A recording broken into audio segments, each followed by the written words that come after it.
Hello everyone, আমি Souvik and welcome to my channel the confuse life. তো দেখতে দেখতে 23শে জানুয়ারি এসেই গেল। আমি আর রুদ্রানী আজ বেরিয়ে পড়েছি ভারতবর্ষের বেশ কিছু জায়গা ভ্রমণে। আর এখন আছি আমি পালসিটে, দেখতেই পাচ্ছ আমার পিছনে পালসিট টোল। এই রাইডের মধ্যে আমি যেসব জায়গাগুলো এক্সপ্লোর করতে চলেছি সেই সব জায়গাগুলোর নাম হচ্ছে first Benaras, second Rajasthan, third Gujarat, fourth Pune Maharashtra, fifth Goa, sixth Karnataka, seventh Kerala, eight Tamil Nadu, ninth Andhra Pradesh, 10th Orissa. এই সব জায়গাগুলো আমি এক্সপ্লোর করতে চলেছি এই রাইডের মধ্যে। এছাড়া আমি আরও অনেকগুলো জায়গায় যেতে চলেছি, সেই সব জায়গাগুলোর ডিটেলস আমি তোমাদের সকলের সাথে শেয়ার করে দেবো প্রত্যেক দিন। আর এই রাইডের জন্য একটা স্পেশাল নামও ঠিক করা হয়েছে। রাইডের নাম হচ্ছে the West and south India expedition.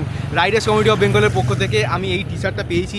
এই টি শার্টের মধ্যেও লেখা আছে the West and south India expedition. আমি টিম রাইডার্স কমিটি অফ বেঙ্গলকে জানাই অসংখ্য ধন্যবাদ এত সুন্দর একটা টি শার্ট আমাকে গিফট করার জন্য। তবে এই রাইডটা হতে চলেছে 10,000 কিলোমিটার অ্যাবভ। মোটামুটি 40 থেকে 45 দিনের মতন সময় হাতে নিয়ে বেরোলাম। আমার জীবনে এখনও অবধি সব থেকে বড় রাইড হতে চলেছে এইটা। আজকে আমরা যাচ্ছি কলকাতা থেকে বেনারসের উদ্দেশ্যে। আর এইখান থেকে বেনারসের দূরত্ব হচ্ছে 700 কিলোমিটার। মোটামুটি সময় লাগবে 17 থেকে 18 ঘন্টার মতন। তো চলো আর বেশি দেরি না করে বেরিয়ে পড়ি।